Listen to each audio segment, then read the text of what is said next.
Merci d'abord au collectif de m'avoir invité, de m'avoir permis d'introduire ce sujet de la dette, de l'audit de la dette et de la dette odieuse, qui sont des questions essentielles actuellement pour la Tunisie, puisque la dette, ce n'est pas uniquement une obligation contractuelle, c'est pas uniquement un remboursement d'argent, ça touche aussi à la souveraineté d'un État, ça touche plus largement à un système.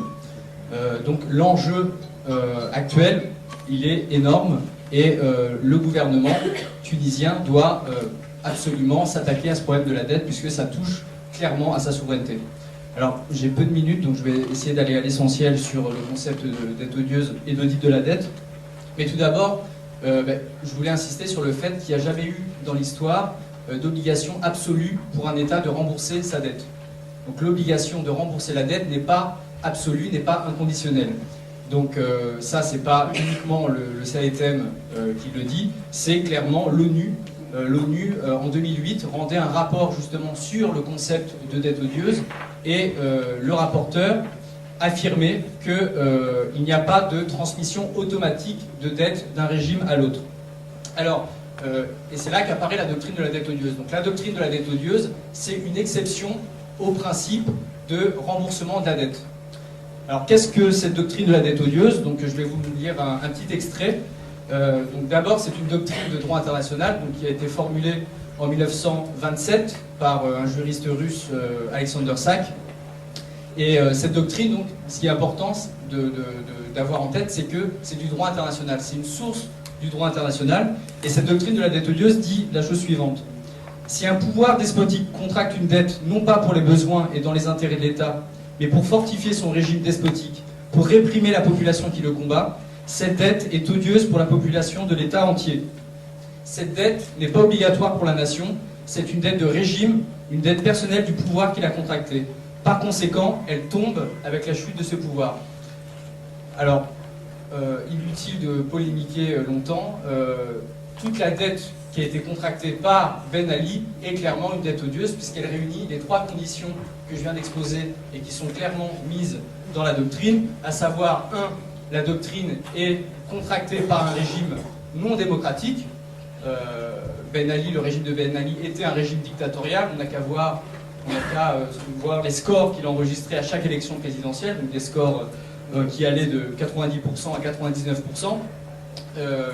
Donc ça c'est la première condition, donc une dette contractée par un régime dictatorial.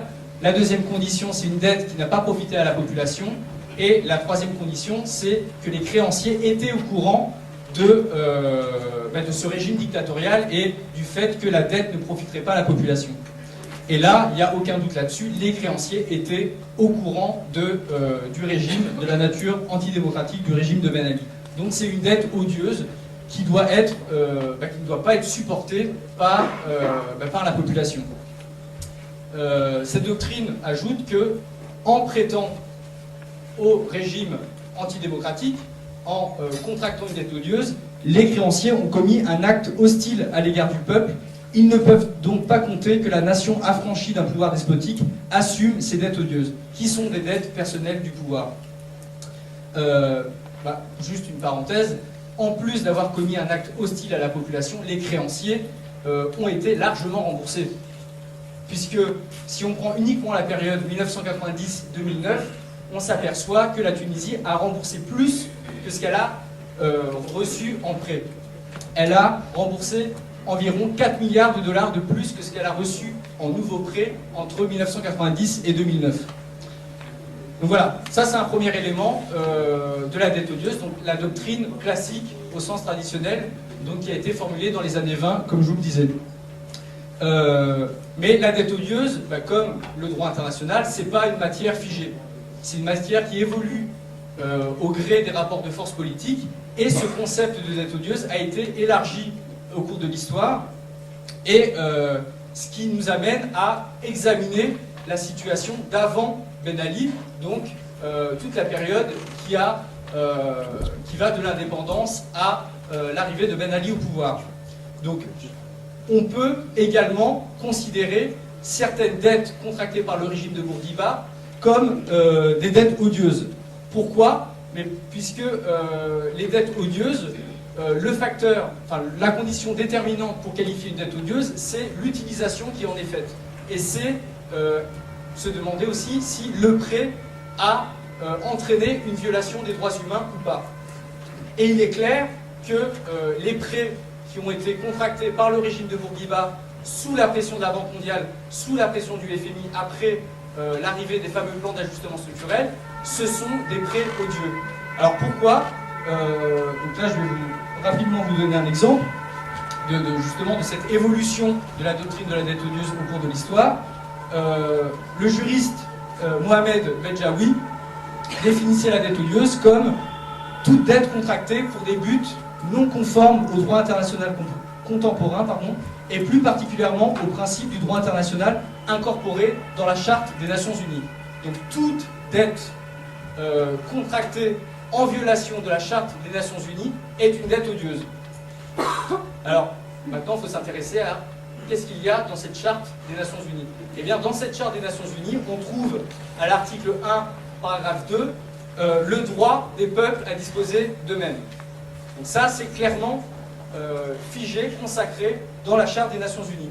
Il y a aussi, à l'article 55 et 56, l'obligation pour les États et pour les institutions financières de relever les niveaux de vie, le plein emploi et les conditions de progrès et de développement dans l'ordre économique et social. Donc, les États et les organisations internationales ont comme obligation d'élever le niveau de vie des populations.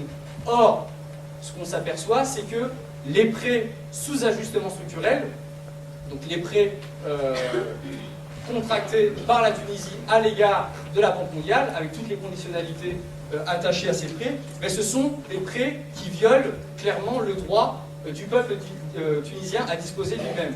Puisque, comme vous le savez sans doute, chaque prêt est accordé en contrepartie de l'application de mesures d'austérité, de mesures qui sont imposées aux populations. Et ces mesures, qui sont la privatisation des secteurs essentiels de l'économie, ou encore la suppression des subventions aux produits alimentaires, toutes ces conditionnalités, en plus de violer l'autodétermination du peuple tunisien, elles ont entraîné une diminution du niveau de vie de la population tunisienne. Donc ces prêts violent de façon flagrante la Charte des Nations Unies et le droit international, et donc ce sont des prêts odieux. D'où la nécessité de ne pas s'arrêter à la dette contractée sous Ben Ali et de s'intéresser, donc, comme je le disais, à la dette contractée avant l'arrivée de Ben Ali et à la dette qui est contractée en ce moment. Puisque en 2011, des dettes sont contractées par le gouvernement tunisien, qui n'est qu'un gouvernement transitoire, et ces dettes risquent fortement d'être des dettes odieuses. Donc comment s'y intéresser? Eh bien, c'est là qu'intervient l'audit de la dette.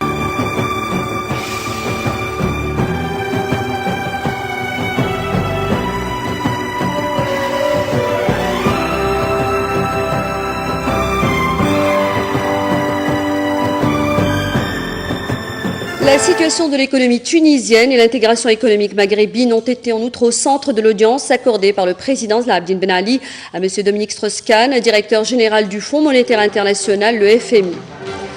À cette occasion, le président Zahra Abdine Ben Ali a décoré M. Dominique Strauss-Kahn des insignes de grand officier de l'Ordre de la République en considération pour ses qualités intellectuelles et ses contributions au renforcement du développement économique à l'échelle mondiale, et notamment celle appelant à une meilleure intégration dans le bassin méditerranéen, à la prise en compte des aspirations des peuples, à la stabilité, la paix et la prospérité. La rencontre s'était déroulée en présence du ministre d'État conseiller spécial auprès du président de la République, porte-parole officiel de la présidence de la République. Bien, je suis ici à Tunis ce matin après avoir été à Tripoli hier. À Tripoli, c'était une réunion de l'ensemble des pays du Maghreb dans le cadre des conférences sur l'intégration économique du Maghreb, et je ne voulais pas repartir avant de passer par Tunis, rencontrer le président Ben Ali et puis rencontrer aussi les responsables économiques du secteur public et du secteur privé pour leur dire deux choses. La première, c'est que l'économie tunisienne va bien malgré la crise. La crise frappe l'ensemble du monde, mais je m'attends à une croissance économique pour la Tunisie qui sera forte encore cette année. La politique économique qui est conduite est saine et je pense que c'est un bon exemple à suivre pour beaucoup de pays qui sont des pays émergents comme la Tunisie. Et le second message, c'est qu'il faut essayer d'avancer vers l'intégration des économies du Maghreb. Il y a beaucoup à gagner à des économies qui se rapprochent. Déjà, le rapprochement entre la Tunisie et la Libye a beaucoup avancé, mais il faut essayer d'aller plus loin. Et c'est la meilleure protection possible contre les crises venues de l'extérieur. Mais de toute façon, le jugement que le FMI porte sur la politique tunisienne est très positif et je n'ai pas de crainte pour l'année prochaine, même si à l'échelle de la planète, ça ne va pas être facile. En Tunisie, les choses continueront de fonctionner correctement.